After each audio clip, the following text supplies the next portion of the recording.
So in this video, you'll learn how to enable USB debugging on your Samsung Galaxy A56. So the first step when it comes to enabling USB debugging is to ensure that you have developer mode activated. If you don't, this is what you need to do. Just navigate to settings, go and look for About Phone at the bottom of the menu, select Software Information, and then look for the build number and tap on it 7 times.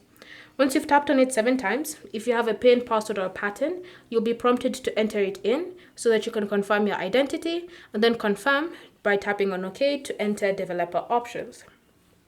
Once you've done that, you'll then need to navigate back to the main settings menu and you should see developer options listed.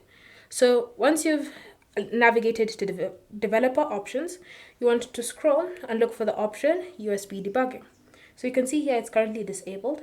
So in order for you to enable it, just tap on the toggle like that and then confirm that you wish to enable USB debugging.